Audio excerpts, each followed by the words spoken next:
Well, we were already here. We had a fundraising event in Beverly Hills last night, and so when we knew this convention was going on, we were invited to come and be a part of it today. Made good sense to make good use of the time. We leave this afternoon. As soon as I finish here, I'll be headed off to Iowa, and we'll be there for the next 3 days. How important is California to this? I mean, let's be realistic. I'm not sure that California is going to be an early state probably factor, because it won't be. It's certainly a factor in terms of the mood of the party, and there are a lot of Republican donors who live in California. So you don't blow it off and you don't ignore it. And there's an extraordinary level of attention that comes to California, so we're happy to spend some time here. And of course, since the debate was here, it made a lot of sense to make good use of our time, be good stewards of it. Yes? When you say it's important because of the mood of the party, what do you mean by that? And maybe you're alluding to conversations you've had with people. What are they telling you? People in California understand what happens when you raise taxes and causes people and businesses to leave. And I met with a group of Republican activists this morning, for example, and it becomes very apparent that they're aware that excessive taxation, regulation, and litigation leads to both people and job migration. And the numbers speak for themselves. There are a lot of people individually and companies that have chosen to leave California because they can't afford to keep doing business here and domiciling their business here. Best way to look at it is, I even suggested to them, I said, one of the little experiments I use when I'm trying to figure out where people are moving, which states are attractive to business and which ones are not, just go to the U-Haul website and look at the cost of taking a U-Haul from Orange County to Dallas, and then the cost of taking that same U-Haul from Dallas to Orange County. And you will find that it's about 3 to 4 times more expensive to take one from California to Dallas than to bring one from Dallas to California, because essentially, if you're moving to Texas, you're one of a lot of people doing that, and so the market is expensive. If you're moving it the other way, you're basically doing U-Haul a favor and repositioning their equipment so they can send somebody else to Texas. Can I quickly follow? Do you think that the campaign so far is hitting those issues? I mean, what we hear more, like we heard at the debate on Wednesday, is immigration, other issues, social issues. Yeah, there are a lot of questions I would love to have been asked the other night, but as you may be aware, I only got 3 in 3 hours. I told Bill O'Reilly last night that I wasn't sure if I was at a CNN debate or standing in line at the DMV. Even the SS Minnow with Gilligan and the crew was only a 3-hour tour, and this one was 3 hours and 20 minutes. I'm not sure, but it ended up as big a shipwreck as did the Minnow. It's frustrating, quite frankly, to be a candidate for president. You're out there talking about issues that I think matter to every American, like where are the jobs and who's going to protect Social Security and Medicare for people who've spent a lifetime paying in. Why aren't we talking about infrastructure? There's $3.2 trillion of infrastructure needs in this country, roads and bridges, sewer plants, water plants, airports, air traffic control systems. Never came up. Education never came up. I somewhat forced at least one comment on health care. Otherwise, it was a missing in action topic the other evening. But I focused not on so much how do we finance health care, but how do we move the whole discussion to health, which is really where the conversation ought to be. And I talked about cures and finding ways to use the science that we need to begin focusing not just on how to pay for an ever-ending string of health care, but how do we begin to do what we once did in this country, which was to really accelerate our scientific research so that we could end cancer, heart disease, diabetes, and Alzheimer's disease, the 4 largest drivers of healthcare cost. So would I love to have those questions in the debate? You bet I would. But as you saw, if you were able to stay awake through the whole thing, that it was more about, did you hear what he said about you? Would you like to comment? And if you did, oh, now let's go back and see if you want to comment on what he commented on. And it was really, I think, an insult to the American voters. Yes. Because you sit up front, I give you a real opportunity here. That's, yeah. Thank you. You're down in the polls. Could you Not that far down. a lot of people in the field. Yeah. Can you give us an idea what the path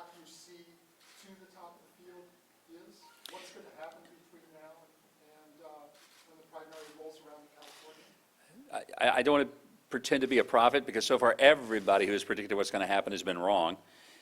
But historically, whoever is the summer blockbuster never wins the Oscar in the spring. And that's just the way that this historically goes. You have people who are really, really filled with helium and their balloons are flying high in the summer and fall. But as things narrow down to the real voting, which is really where you win the nomination, things have dramatically shifted. That was true 8 years ago when I was in the race, and I ended up coming in second, but at this time in the race, I was an asterisk. I was so far back, I wasn't even being considered. At that time, Rudy Giuliani was top of the polls, so far out and in front of everybody else. Fred Thompson was number 2. Mitt Romney was number 3. John McCain a distant 4th, and I didn't register. When it finished out, McCain was the nominee. I was in second. Romney was in third. And Rudy Giuliani had long since dropped out without a single delegate. Fred Thompson had also dropped out without any delegates. Yes. Oh, I'm sorry. He's got a second one. Right.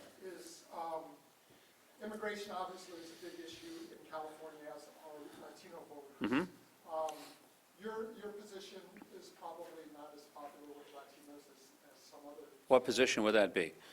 Well, my understanding is that you haven't taken a position on whether there should be a path to legal residence, and you're opposed to a path to citizenship. Is that accurate? Not completely. I think that the first thing we do is secure the border and deal with the fact that almost half of the illegal immigrants are people who came here legally but overstayed their visas.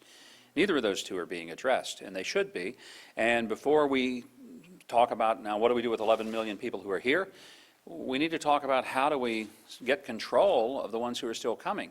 And it's not unlike saying the sink in my kitchen has burst and water's flowing all over the place.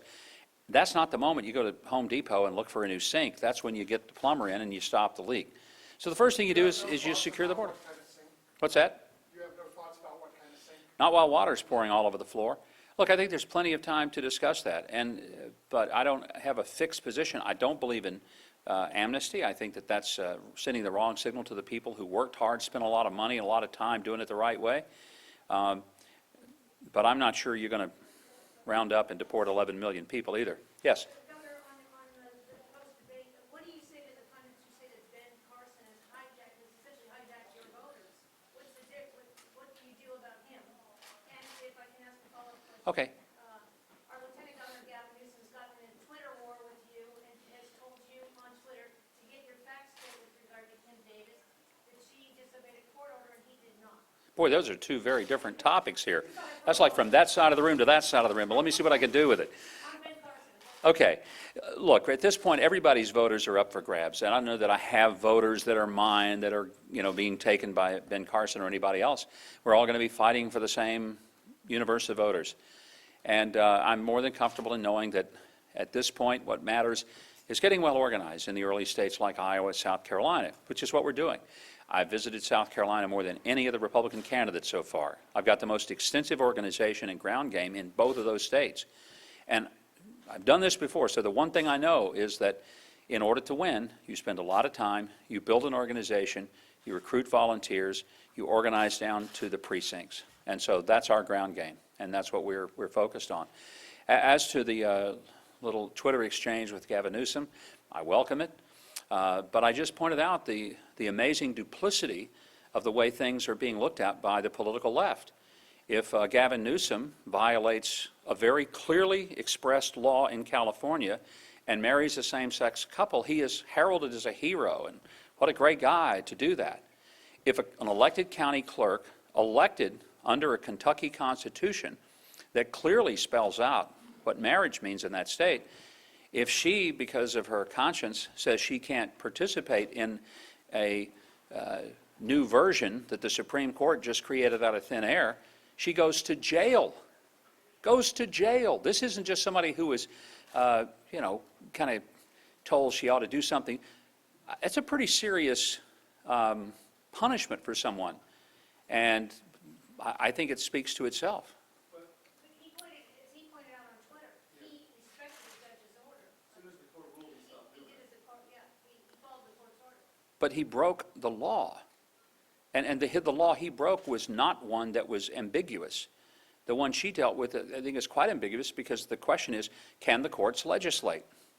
Many of us who read the Constitution, who've kind of looked at the whole essence of balance of powers, separation of powers, checks and balances, would come to the conclusion that Jefferson, Madison, Jackson, and Lincoln did, and that is that the courts can't legislate. Yes, back in the back. Governor, you said in the debate that you wanted to shift taxes, we ought to get rid of all the taxes on people who produce. Yet, when you look at your record as governor, you had said at the time that we should move towards a tax code where it's taxed on towards, you criticized the Republican Party for tilting its tax policies towards the people at the top end of the economic scale. So are you a born-again tax cutter, or how do you? I'm not born again. I've always been a tax cutter. Cut taxes 94 times in a state that had never seen a broad-based tax cut. Oh, the Club for Growth. Oh, there's an organization that loves me. If you read everything they have to say, you'll have the most absolutely nuanced and inaccurate depiction of my record that you'll ever be able to find. I mean, if you really want to get the most inaccurate depiction of my record, go to the people who hate my guts. That would be the Club for Growth. So you didn't raise taxes as governor? 94 times we cut taxes. We rebuilt our roads. We did many things like cutting the marriage penalty, reducing capital gains taxes. And I want you to understand, I did that in the headwinds of the most democratic legislature in America, more democratic than even California, more democratic than Massachusetts, Vermont, Maine, Oregon, New York, New Jersey. I think it was a pretty significant record on reducing the burden of taxes for working people. What I embrace at the federal level is the fair tax, which is a tax on consumption as opposed to a tax on productivity. And it would really empower poor people, really give people at the bottom a chance to rise up within the economic scale, and I think bring an unprecedented growth in our economy. That doesn't answer the question. Okay. You raised taxes as governor, and have you changed your policy since then? My policies have never changed. I balanced a budget. You do what you have to do to balance a budget. I did that for 10.5 years. I came in with a deficit of about $400 million. I left with a surplus of almost $1 billion. I never did what the federal government has done, and that's double the debt and make it so that there's never been a balanced budget since probably the early 90s. Yes? I was going to ask about, follow up with the Club for Growth. I Mhm. know you said that they've criticized you. They've also come after other presidential candidates right now, like Yeah. Donald Trump. They've gone after several, but they've also sent out press releases after other candidates. Do you think they're taking a different role this election around? Have they kind of stepped over from being a nonprofit and focused on their political arm?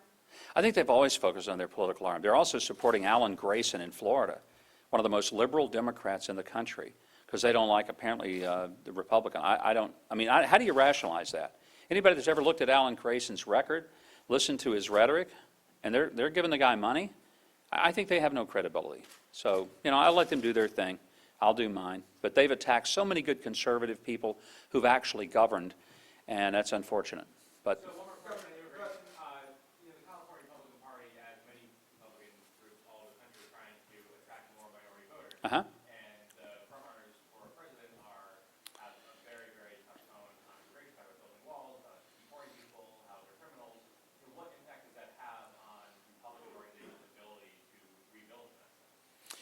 I think we're going to be evaluated individually. I don't think the Republicans are going to be seen as a monolithic voice, because we're not. I mean, if people listen to how many we have now, 327 Republican candidates for president, something like that, they'll hear that all of us have different views and different understanding. I'm very comfortable with my ability to attract minority voters. My reelection as governor, I had 48% or 49% of the African-American vote in Arkansas.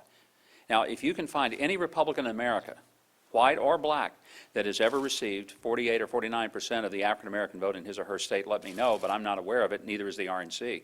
So this idea that we can't connect to minority voters, that may be true for some. It has not been true for me politically. Yes? The White House came out today and criticized the Republican field for not stepping in and condemning Donald Trump for not calling out the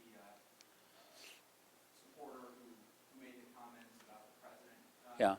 Is there a reason why you have not made a comment about stepping in and making Nobody's asked me.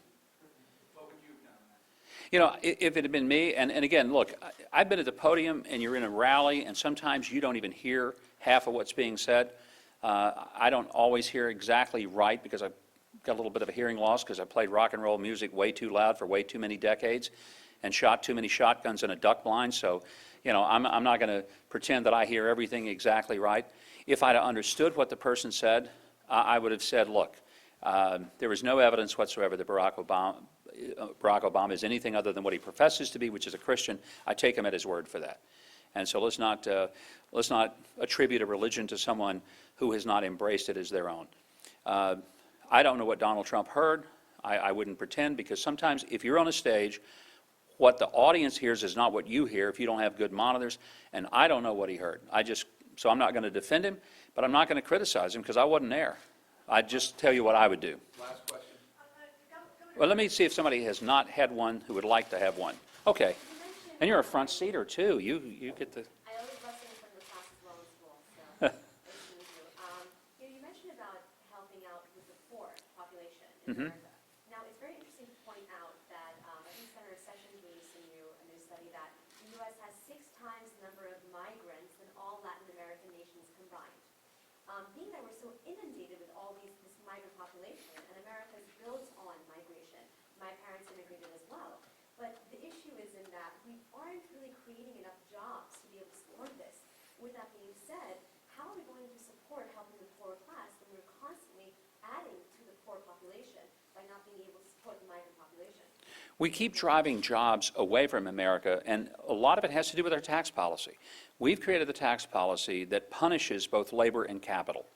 Think about this. If the chair you're sitting in were made in China, it'll be 22% less, just face value the cost, than if it were made in America, for the simple reason that there's 22% of embedded taxes built into the chair we make in America. Because we tax the labor that built it, we tax the capital that made the materials, that created the materials. Virtually every product in America is embedded with 22% built-in tax, invisible to the end user. Consumer never understands that part of the price he's paying. But if you make it overseas, it's not taxed at production, it isn't taxed at export, and it isn't taxed at import. And therefore, you put the 2 chairs side by side, the one made in Orange County, the one made in China, and guess what? You bet the one in China is going to cost less money. The Chinese may have stolen the design, completely hijacked the very intellectual property that designed the chair, but theirs is going to come in cheaper, even notwithstanding no attention to regulatory authority, labor laws, worker safety, such things that we would pay attention to, but just the fact that we tax.